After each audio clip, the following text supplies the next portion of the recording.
someone's part in the band was just the drummer in the background going.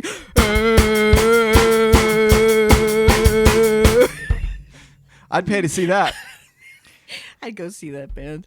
4th of July is coming up, everybody. You all got your fireworks, your sparklers. Who the heck thought of sparklers, by the way? Those things are so... I remember as a kid just being like, that hurts. Yeah, let's hold a flaming stick and have it shoot sparks onto your bare skin and run around with it. That's a great idea. Yeah, and blow up the dead shrubs. Let's start a fire in our yard. That's a great idea.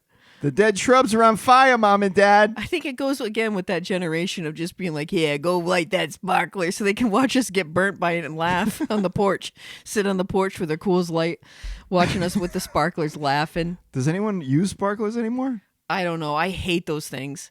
When someone ever brought out a package of those, I'm like, are you nuts? Yeah, let's give a flaming stick to kids. Great idea.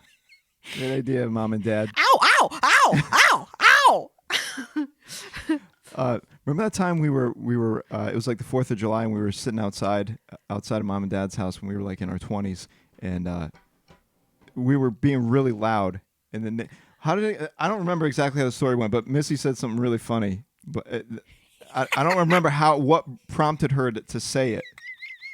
So first of all, it was a last minute party that we had at Mom and Dad's because it was halfway between all of our friends, and Mom and Dad were on vacation, and so we're like, we'll just go use their house. So we were in our 20s, and so we invited everybody over, and you had like, which you always used to, anyways. I don't know if you still do this with your family, but you had like a stash of fireworks. Like crazy fireworks display where like one of them was like a truck and I don't remember who lit it and it was like the truck was like coming towards the house. It was like yeah. we all ran in the house. We're like, no. So that night we were playing with the fireworks. It was the 4th of July weekend. I'm quite certain.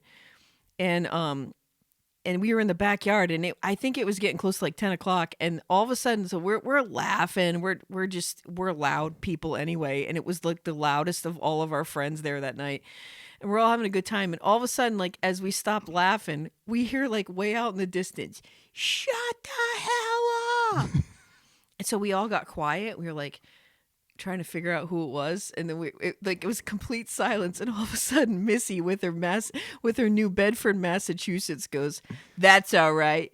I got my own set of fireworks over here," and then proceeds to let out the loudest fart coming from a 5 foot, she's like 5 feet, like 5'1", the loudest fart coming from this small little girl. And it was so loud that like we all went like this. We were just like, no, we all laughed uncontrollably. We were in shock for a few seconds, and then she let the fart. Like then after she let the fart out, and then we laughed so hard they didn't yell anymore after that. They were just like, I can't compete with that one. It was the end of that. In honor of 4th of July, let's do our own little version of the Star-Spangled Banner for everybody.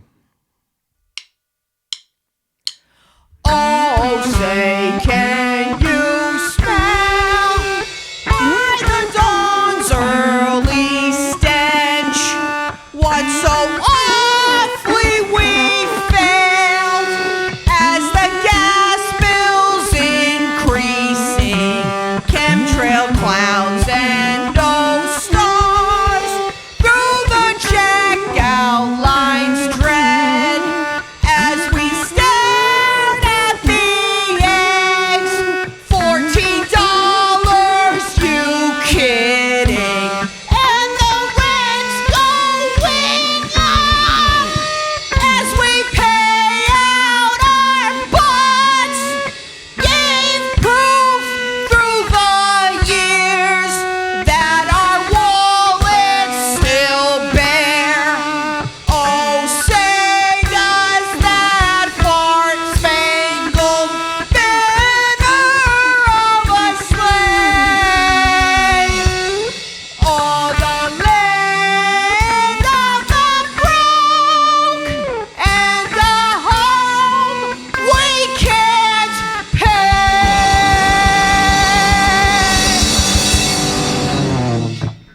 had to get angry singing that one.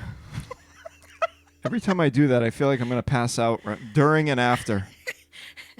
Oh, I forgot you were doing backup farts. My hair was blowing from the fart noises I was making.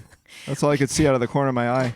We just literally wrote that 5 minutes ago before we started the episode, and it probably would have been better if I could have memorized it, but we didn't have time. Do you think people still party on 4th of July like we did when we were growing up? I don't think, they just did a study that people are not drinking anymore. And I think less people are, for sure. I think that's because people are having like a spiritual awakening after. I think during the pandemic, everybody drank their faces off, and then after that, they're like, "This is really bad. Yeah. I need to stop." And then nobody is drinking anymore. That's one of the positive things. One of the few positive things that came out of COVID. Yeah, I suppose. Yeah, Actually, and like Draven's generation, they think drinking is stupid. Yeah. Just like we thought smoking was stupid. Cigarettes, yeah. Actually, now that I think about it, people still do because last year I played on Block Island for the 4th of July weekend, and it was so packed that when I got on I had to buy ferry tickets. For those of you, we talked about this a little bit before, but Block Island is an island off of Rhode Island, and you have to take a ferry to get there, and you have to park on the mainland, go to the ferry, get on the boat, and go over. So I had to buy my ferry ticket ahead of time because I knew it was going to be packed. So I pull up to the ferry, and there's nowhere to park. And, if you miss the ferry, you're out of luck. There's no one's going to stop the ferry for you or wait for you. So I had to park way down away from the ferry, like a mile away, and run to make it in time to get on the ferry, which was not fun. But so people still do party for sure on 4th of July. Yeah. I think it's younger people. I think we're so old now. If we really take a look at who's in the room, it's all the younger people. That's not necessarily true. No? When I did that last year, it was a mixed crowd. It was like a mix of kids and adults. So people are still spending money they don't have on booze and partying. Yeah, I would say so. Yeah. One of the funny things that happened when we were over there that weekend is we went to a bar where a band was playing, just me and a couple of the other guys in our band, and we were walking back to our hotel room at like 2 a.m, and we were walking by the graveyard in Block Island that we talked about before, and this random kid runs out of the graveyard with his hands up over his head like this, like Cornholio from Beavis and Butthead. and he didn't even make eye contact. He ran like within like 2 feet of us, didn't make eye contact with us, and just kept running and said, what the heck did he say? He was like, he said, don't go in there, there's ghosts in there. And as he was running, and he just kept running, and me and the other guy I was with just looked at each other and busted out laughing because we were like, what the hell? It was awesome. We laughed about that. We still laugh about it. There's ghosts in here. That was a line from one of our old episodes that we did when YouTube first came out. There's ghosts in here. There's ghosts in here. But apparently, yeah, that's the thing. Like Block Island is haunted.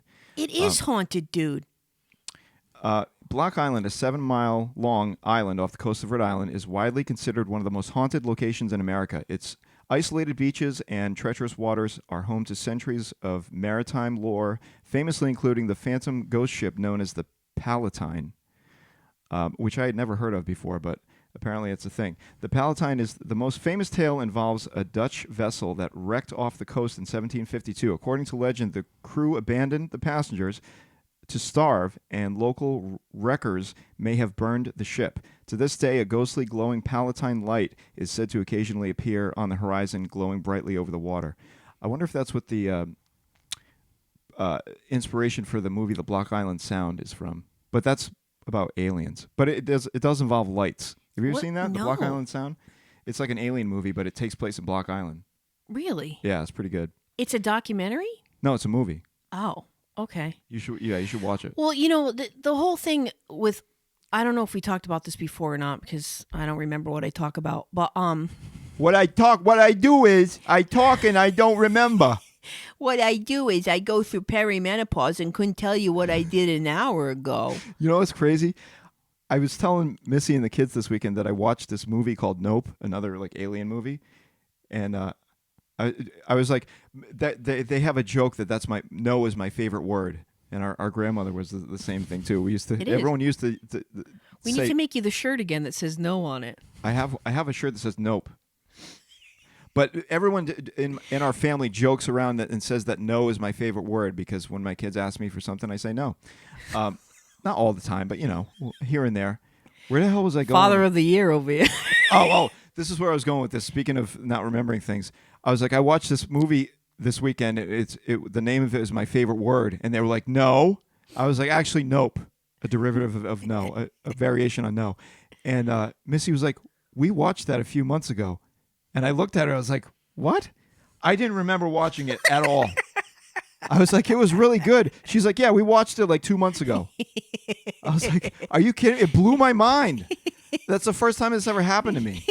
That's scary, man. I know it is. It is. When she said it, I thought to myself, and I was like, all right, maybe I do remember some bits and pieces of it. But at the same time, like, I didn't have any recollection of watching the movie. In your defense, do you know how many times I've watched movies and I'm not paying any attention to it? I'm thinking about 40 other things, or I'm falling asleep. That's me watching TV every night. Yeah, I'm not even paying attention. Missy says something about the show, and I'm like, what?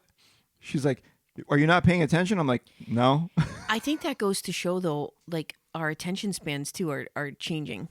Because we can't, like, I really do have difficulty sitting down and watching a 2-hour movie. Like, I'm like, do I have time for this? And I'm like itching myself the whole time I'm like watching it.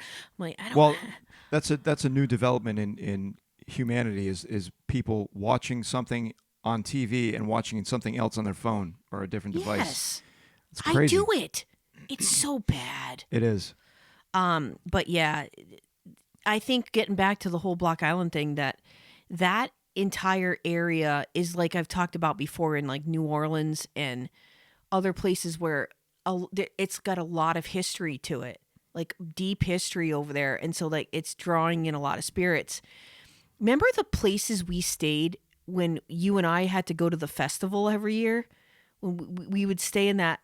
Didn't that place burn down, actually?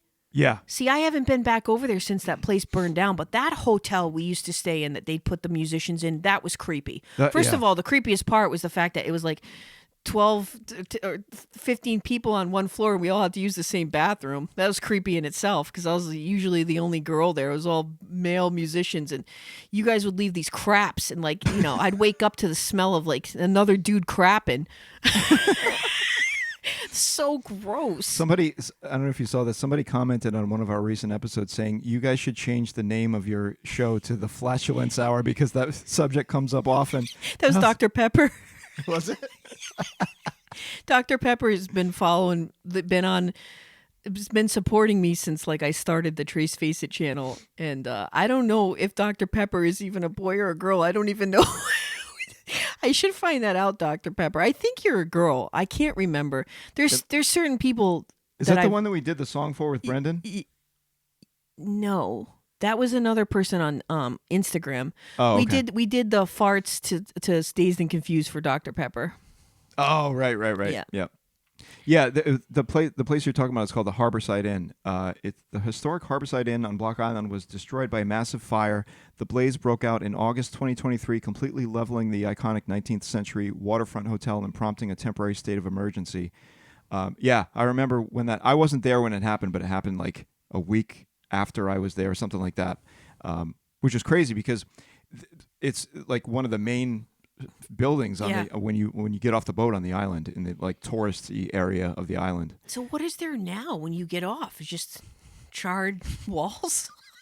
I think so. Yeah. Oh my God, because everything's connected on that strip. Yeah. The inn was located on Water Street, directly across from the Block Island ferry landing. State fire investigators traced the blaze to a first-floor kitchen hood area. The building's fire suppression system failed to activate, and it was deemed a total loss. Following the demolition of the charred remains in September 2023, the owners broke ground on a new, structurally similar 22,000 square foot hotel designed to restore the island's waterfront. I don't know if that's open yet or not. I don't remember if it's being built. I don't know. Well, the whole building actually did need to be rebuilt. Remember the stairs were crooked and like Yeah, it was like a fun house. it was like a fun house. So if you drank too much and you were going up and down those stairs, like that was creepy in itself. And it wasn't leveled right, so the doors would open and shut on their own. So I can see why people, but no, there is a definite creepiness to Block Island, like especially at night. I've noticed it. Yeah. But man, the things we would do to play festivals, huh? Yeah, there was one time where the water was really choppy, and we went over on the boat. One time, it was more like 3 times, but the last time, yeah. What? Yeah, there was a couple of times where it was a little choppy, but one time in particular, everybody on the boat puked, including you. Yeah, and I never get seasick, and I puked because the water was so choppy that the boat, and it's a huge boat too, so like normally it's fine, but every once in a while you go like before or after a storm, and the water is just awful. They said that boat ride, which again, anybody listening to this, that boat ride's only supposed to be an hour from the Narragansett to Block Island. Yeah. And they said that boat ride we were on, that we literally were watching like dogs puke and people puke, and it was something from like a horror movie. I remember I was like outside just like and they said that time in particular there was 15-foot waves. That's why everybody was sick. That is crazy. Yeah. We were literally all going like this the whole ride there. Yeah. That's why I have no desire to go on a cruise. Never. You will never ever catch me on a cruise. Like I'd be dead if I was on that boat. One of our mutual friends was telling me this weekend that she got a gig. A musician friend of ours got a gig doing a dueling pianos show on a cruise. And part of her contract specifically said that you cannot use seasickness as an excuse not to play. Can you imagine? Like, what are you supposed to do if you're seasick and you got to do dueling pianos on a cruise? Are you supposed to throw up on your piano? I would. I'd be diarrheaing down my pants and throwing up if that's the case. If that's what you want, sir. That's awful. I can't even imagine being seasick and having to perform. How many times, though, have you been sick when you're trying to perform? Like, I was thinking of that the other day, and it's really weird how, like, your adrenaline will somehow kick in, and you'll remember for those hours that you're really sick. Yep. But then when you get off, you're like, holy mackerel, I shouldn't have done that. Yeah, adrenaline definitely makes it fine for the most part. Like, and I've gotten, when I was like a teenager, I couldn't sing when I was sick, but I gradually, like, over time developed the ability to just like sing when I'm sick, and it doesn't really affect me too much. Unless I have like laryngitis or something, then there's nothing you can do about that. But just like a cold or something like that, I can pretty much sing through them now, which I couldn't before, which is cool. I mean, I don't know how or why that happens, but I'm not complaining. Yeah, it's because you've really trained your voice in the years, and it's from teaching all the kids and stuff. Like, you never stopped learning your skill, like getting your skill sets down. But like I never could do that. When I remember all the times that I'd be sick, and I'm like, and finally at the end there, when we started Vulgarity, I was able to get a break because you did a lot of the singing, which was awesome, because all the years before then, all I did was sing for the band. And that's a lot of pressure on a person. Your whole instrument is your voice. So if you don't have it, like, I couldn't. I remember times and you'd be like, don't go tell the audience that you got a cold. And well, yeah, you used to do that all the time. Sorry if I don't sound good, I'm sick. Dude, I hate that so much. Anytime anybody says that, I'm like, dude, do not say that. No one knows that you're sick if you don't tell them. Yeah, but like, you sound awful then in comparison to what you really could sound, but I know. But if you bring it up to the audience, then they're going to instantly be like, okay, I'm going to judge you because you just said you're sick. Yeah. I know, it's true. But anyway, speaking of cruises, what's the number one place you'd want to visit in the world? Right now, I'm interested in visiting the Philippines. What about you? I would say Japan. I just think it sounds cool. And they are really into toilet humor in Japan. Are they? Yeah. In Japan, toilet humor isn't just for kids. it is embraced as a lighthearted part of everyday pop culture. The scatological comedy is widely normalized, appearing in everything from blockbuster anime gags to widely successful educational materials and novelty merchandise. And apparently there's this thing there called unko culture, which is the word for poop, I guess. In Western cultures, scatological humor is often viewed as vulgar or repulsive. Oops. But in Japan, it is widely embraced as a fun, silly part of life. The unko phenomenon is a widely popular... it's popular in the unko kanji drill books featuring a cheerful character named Mr. Pooh. By using toilet-related sentences, these books teach children how to write complex kanji characters in a way that actually makes them laugh. That reminds me of... that's not completely true, because look at Captain Underpants. Probably my favorite show of all time. Yeah. If you haven't watched Captain Underpants, watch it. It's a kid's show, but there's adult humor in it. It is the best show. It is. The most entertaining show ever. Every time the kids come over my house, they still watch it. They've been watching it for like 10 years. The movie, Captain Underpants, the movie. Yeah, I just recently made them rewatch all the episodes. I was like, you guys want to watch this again? They're like, okay. But I put it on and they instantly start laughing. No. And the poop emoji is really big in Japan too. All right, so maybe I want to go to Japan. Yeah. The smiling poop emoji and anthropomorphized poop are extremely common motifs in Japanese stationery, plush toys, candy, treating the subject as purely cartoonish and harmless. That's reason right there. I'm in. Yeah. See, the reason I want to go to the Philippines is because I've been told by several sources, I should say, that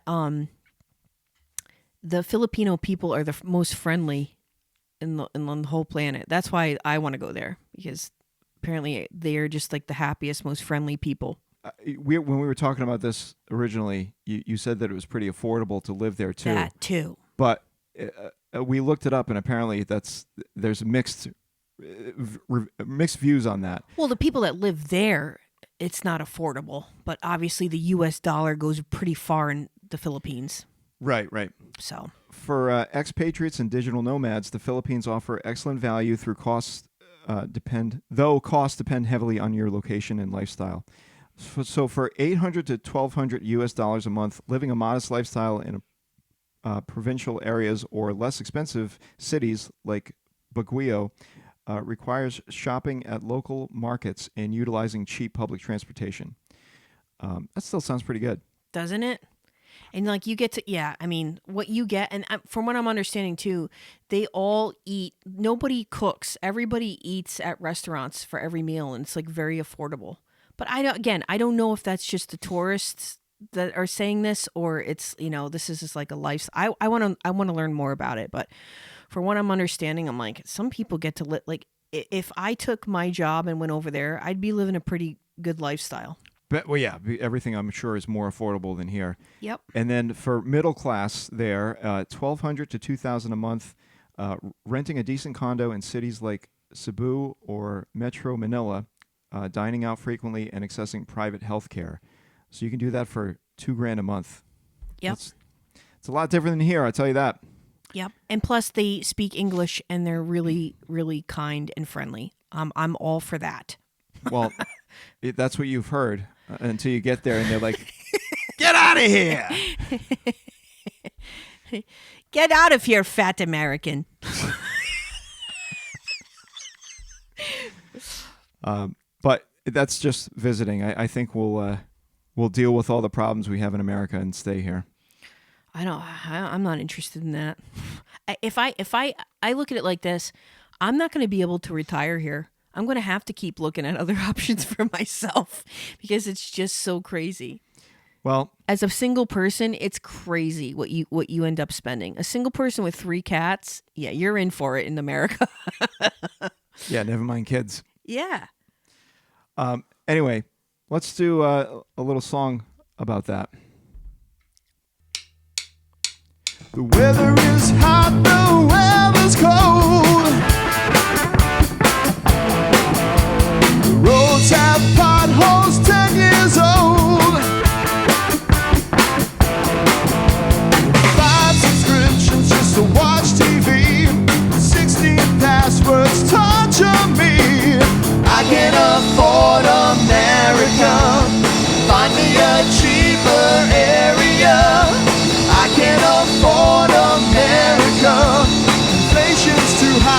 It's making me cry. Maybe every place has its flaws, crazy rules and stupid laws. So I'll complain and roll my eyes, then order fries and supersize. I said I'd leave America, move to a cheaper area. I guess I'll stay in America, 'cause I'm living the dream, whatever that means. That one was definitely much better. All right. Well, anything else you want to add before we wrap it up? That's a good one. That's a keeper right there. That's what they say. All right. Well, Wrap it up. That's a wrap it up. thank you very much, everybody, for watching. We'll see you next time. Happy 4th of July. Bye-bye.